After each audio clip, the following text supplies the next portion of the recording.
Да, знову всім привітання, привітання. Да. У дзяцінстве мне нанёс траўму Салігорскі краязнаўчы музей, куды мяне вадзілі на школьныя экскурсіі.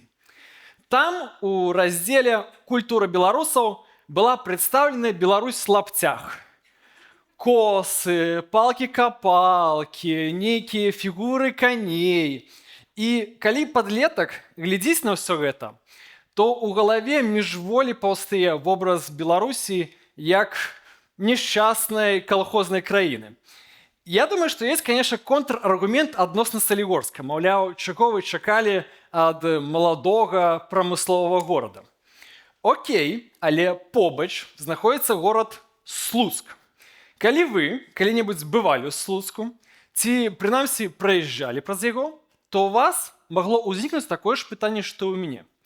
Што ў гэтым горадзе сведчыць, што яму 1000 гадоў? Што ў гэтым горадзе сведчыць, што тут калісьці выраблялі паясы, якія цяпер прадаюцца па цане машыны? Насамрэч, пра гэта мала што сведчыць.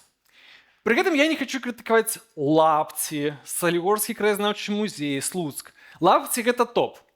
Але ёсць уражанне, што гэта вельмі аднабокая гісторыя. А калі мы спрабуем паказаць іншыя адценні гісторыі, то мы часта сутыкаемся з тым, што гэтыя адценні фізічна не знаходзяцца ў Беларусі, не знаходзяцца ў беларускіх руках, альбо былі банальна знішчаны. І тут пытанне. Якая доля, як вы думаеце, культурнай матэрыяльнай спадчыны, што калісьці знаходзілася на тэрыторыі сучаснай Беларусі, была страчаная? У нас 3 варыянты адказу: 50%, 70%, 90%. І да, на вялікі жаль, правільны адказ апошні. Беларусь з'яўляецца адным з сусветных лідараў па колькасці страчанай культурнай матэрыяльнай спадчыны.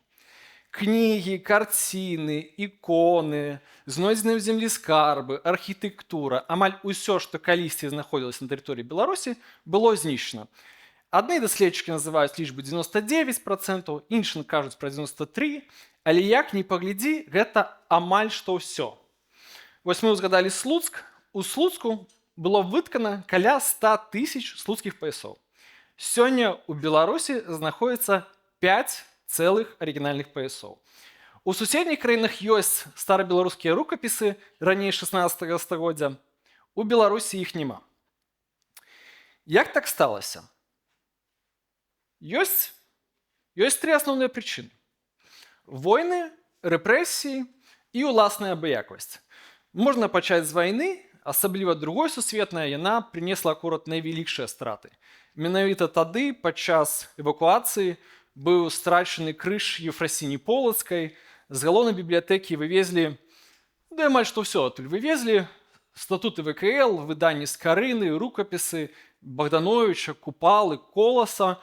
Мастацкі музей страціў амаль усю калекцыю, рэгіянальныя музеі страцілі свае калекцыі. Сёння гучыць гэта дзіўна, ці можа гучаць дзіўна, але ў Барановічах да вайны былі карціны Рубенса і Рембранта, а ў Гомелі стаяла скульптура да Вінчы. І пры гэтым не заўжды гэта ўсё крадзецца. Часта гэта проста знішчаецца, гарыць у пажары вайны. І так было прыкладна падчас кожнай вайны, якая праходзіла праз тэрыторыю сучаснай Беларусі. Другая прычына страты культурнай матэрыяльнай спадчыны – гэта рэпрэсіі. У часы расійскай імперіі расійскія ўлады канфіскоўвалі маёмасць тых людзей, якія ўдзельнічалі ў паўстаннях. Гэтая канфіскаваная маёмасць пераязджала ў Расію, адтуль яна часам пераязджала яшчэ кудысьці, прадавалася, перадавалася, і ў выніку ўсё расплылося па свеце. І таму вы вось тут бачыце карціну Рэмбранта, якая цяпер знаходзіцца ў Метрапольтан-музеі ў Нью-Йорку. І яна наўрад ці б магла аказацца ў Нью-Йорку, калі б не была канфіскаваная ў аднаго з місцівскіх радзівілаў 200 гадоў таму за ўдзел у паўстанні. Трэцяя прычына страты культурнай матэрыяльнай спадчыны – гэта ўласная абыякавасць. Паколькі мы знаходзімся ў Польшчы, то можна прывесці прыклад, звязаны з Польшчай. У 1950 годзе польскія камуністы звярнуліся да беларускіх камуністаў, каб тыя перадалі польскай дзяржаве 89 экспанатаў несвіжскай карціны галерэі. І беларускія камуністы так і зрабілі. І ў выніку вы можете сёння пайсці ў варшаўскія музеі і пабачыць гэтыя карціны, а ў Беларусі знаходзяцца копіі гэтых экспанатаў. І таму, у прынцыпе, можна пашукаць шмат падобных прыкладаў і можна паспрабаваць як бы неяк сябе апраўдаць, вінаваты там не тыя беларусы, тое сёе. Але ўсё ж такі гэта далёка не так. Ну, я думаю, што ўжо пора як бы вас расстраиваць, не? Я думаю, тут ёсць пазітыўны паварот у маёй прамове. Насамрэч, усё ж ёсць нейкая нагода для аптымізму. Нават у БССР у пасляваенныя часы нейкі працэс вяртання адбываўся. Пасля 91-го года гэты працэс набраў абароты, было гучнае вяртанне статута ВКЛ на старабеларускай мове. З нуля паўстала найбуйнейшая для нашай часткі Еўропы калекцыя мастакоў парыжскай школы.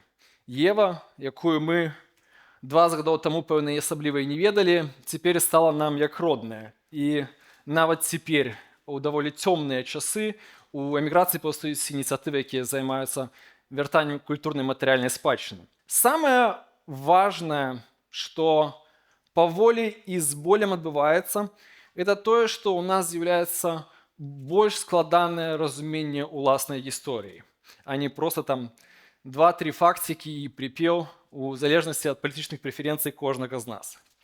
І калі ў нас з'яўляецца гэта больш складанае разуменне ўласнай гісторыі ў саміх сябе, і калі мы пасля зноў бачым лапці, сапраўдныя ці метафарычныя, мы разумеем, што гэтыя лапці гэта не вынік адсутнасці культуры. Гэта вынік таго, што значная частка беларускай культуры была страчаная. І нейкая віна ёсць у гэтым нас саміх. І калі нам гэты факт не падабаецца, калі мы адчуваем нейкую ўласную адказнасць, то мы можам гэта змяніць. Пры гэтым, калі я кажу слова «мы», я не маю на ўвазе там усіх беларусак і беларусаў, усе народы света, якія возьмуцца з намі за рукі. Не, мы тут можам гэта змяніць. Дзякуй.